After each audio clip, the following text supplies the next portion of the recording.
దేశవ్యాప్తంగా సంచలనం సృష్టించిన నీట్ పేపర్ లీక్ కేసులో ఇప్పుడు బయటపడుతున్న విషయాలు చూస్తే ఇంత డబ్బు పెట్టి కూడా ఇదేనా రిజల్ట్ అని నెటిజన్లు షాక్ అవుతున్నారు.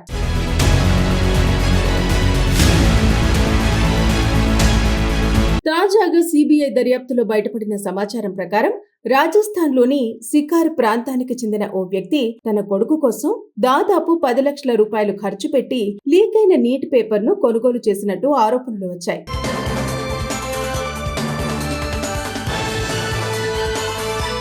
కానీ అసలు ట్విస్ట్ ఏమిటంటే అంత డబ్బు పెట్టి పేపర్ తెప్పించినా ఆ విద్యార్థి సాధించింది కేవలం 720 మార్కుల్లో 107 మాత్రమే. ఇక ఈ కేసును దర్యాప్తు చేస్తున్న సిబిఐ ఇప్పటికే రాజస్థాన్ కు చెందిన ముగ్గురిని అరెస్టు చేసింది. వారిలో దినేష్ బివాల్, మంగీలాల్ బివాల్, వికాస్ అనే వ్యక్తులు ఉన్నట్టు సమాచారం. అయితే వీళ్ళు గెస్ పేపర్ పేరుతో అసలు ప్రశ్న పత్రానికి చాలా దగ్గరగా ఉండే పేపర్ ను సేకరించి కోచింగ్ సెంటర్ల ద్వారా విద్యార్థులకు పంపించినట్టు అధికారులు చెబుతున్నారు. అయితే ఈ మొత్తం వ్యవహారంలో ఎక్కువగా వైరల్ అవుతున్న పేరు మాత్రం రిషి బివాల్. దినేష్ బివాల్ తన కొడుకు రిషి కోసం 10 లక్షల రూపాయలు చెల్లించి లీక్ పేపర్ తెప్పించినట్టు విచారణలో అంగీకరించినట్టు వార్తలు వచ్చాయి. కానీ పరీక్షా ఫలితాలు చూసిన తర్వాత అందరూ షాక్ అయ్యారు. ఎందుకంటే రిషికి వచ్చిన మార్కులు కేవలం 107 మాత్రమే. ఇంకా షాకింగ్ విషయం ఏమిటంటే దర్యాప్తులో బయటపడిన మార్కు షీట్ ప్రకారం రిషి చదువులో కూడా అంత మెరుగ్గా లేడని తెలుస్తోంది.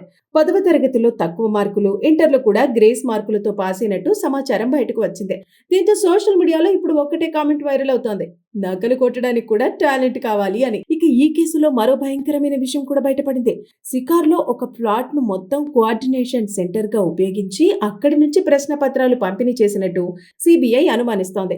కొందరు వ్యక్తులు కొరియర్లా పనిచేస్తూ పేపర్లను విద్యార్థులకు నేరుగా అందించినట్టు విచారణలో తేలింది. ఇక ఈ స్కామ్ ఒక్క రాష్ట్రానికి పరిమితం కాలేదని అధికారులు చెబుతున్నారు. టెలిగ్రామ్, సోషల్ మీడియా గ్రూపులు, కోచింగ్ మాఫియా ఇలా దేశవ్యాప్తంగా పెద్ద నెట్వర్క్ పనిచేసినట్టు అనుమానిస్తున్నారు. ఇప్పటికే దాదాపు 150 మంది విద్యార్థులపై నిఘా పెట్టినట్టు సమాచారం. ఈ వ్యవహారం బయటకు రావడంతో సోషల్ మీడియాలో నీటి వ్యవస్థపై మళ్లీ పెద్ద చర్చ మొదలైంది. కష్టపడి చదివిన విద్యార్థుల భవిష్యత్తుతో ఎలా ఆటలాడుతున్నారా అంటూ చాలా మంది ఆగ్రహం వ్యక్తం చేస్తున్నారు.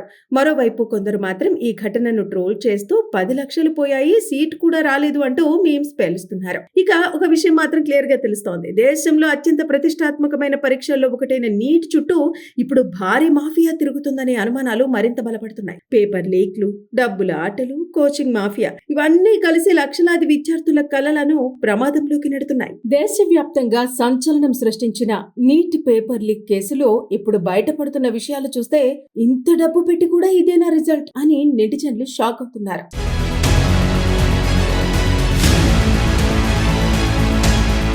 తాజాగా సిబిఐ దర్యాప్తులో బయటపడిన సమాచారం ప్రకారం రాజస్థాన్లోని సికార్ ప్రాంతానికి చెందిన ఓ వ్యక్తి తన కొడుకు కోసం దాదాపు 10 లక్షల రూపాయలు ఖర్చు పెట్టి లీక్ అయిన నీట్ పేపర్ను కొనుగోలు చేసినట్టు ఆరోపణలు వచ్చాయి.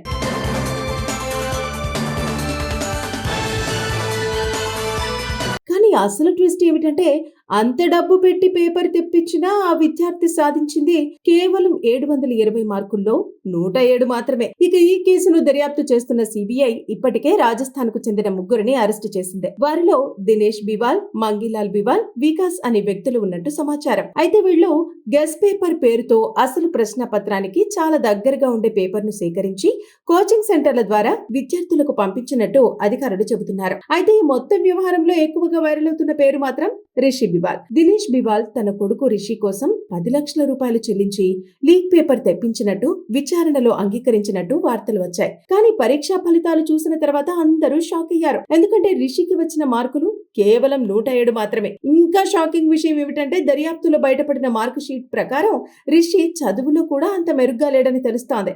10వ తరగతిలో తక్కువ మార్కులు, ఇంటర్లో కూడా గ్రేస్ మార్కులతో పాస్ అయినట్టు సమాచారం బయటకు వచ్చింది. దీంతో సోషల్ మీడియాలో ఇప్పుడు ఒక్కటే కామెంట్ వైరల్ అవుతోంది, నకలు కొట్టడానికి కూడా టాలెంట్ కావాలి అని. ఇక ఈ కేసులో మరో భయంకరమైన విషయం కూడా బయటపడింది. సికార్లో ఒక ప్లాట్ ను మొత్తం కోఆర్డినేషన్ సెంటర్ గా ఉపయోగించి అక్కడి నుంచి ప్రశ్న పత్రాలు పంపిణీ చేసినట్టు సిబిఐ అనుమానిస్తోంది. కొందరు వ్యక్తులు కొరియర్లా పనిచేస్తూ పేపర్లను విద్యార్థులకు నేరుగా అందించినట్టు విచారణలో తేలింది. ఇక ఈ స్కామ్ ఒక్క రాష్ట్రానికి పరిమితం కాలేదని అధికారులు చెబుతున్నారు. టెలిగ్రామ్, సోషల్ మీడియా గ్రూపులు, కోచింగ్ మాఫియా ఇలా దేశవ్యాప్తంగా పెద్ద నెట్వర్క్ పనిచేసినట్టు అనుమానిస్తున్నారు. ఇప్పటికే దాదాపు 150 మంది విద్యార్థులపై నిఘా పెట్టినట్టు సమాచారం. ఈ వ్యవహారం బయటకు రావడంతో సోషల్ మీడియాలో నీటి వ్యవస్థపై మళ్లీ పెద్ద చర్చ మొదలైంది. కష్టపడి చదివిన విద్యార్థుల భవిష్యత్తుతో ఎలా ఆటలాడుతున్నారా అంటూ చాలా మంది ఆగ్రహం వ్యక్తం చేస్తున్నారు. మరోవైపు కొందరు మాత్రం ఈ ఘటనను ట్రోల్ చేస్తూ 10 లక్షలు పోయాయి, సీట్ కూడా రాలేదు అంటూ మీమ్స్ పేలుస్తున్నారు. ఇక ఒక విషయం మాత్రం క్లియర్ గా తెలుస్తోంది. దేశంలో అత్యంత ప్రతిష్టాత్మకమైన పరీక్షల్లో ఒకటైన నీట్ చుట్టూ ఇప్పుడు భారీ మాఫియా తిరుగుతుందనే అనుమానాలు మరింత బలపడుతున్నాయి. పేపర్ లీక్లు, డబ్బుల ఆటలు, కోచింగ్ మాఫియా ఇవన్నీ కలిసి లక్షలాది విద్యార్థుల కలలను ప్రమాదంలోకి నెడుతున్నాయి.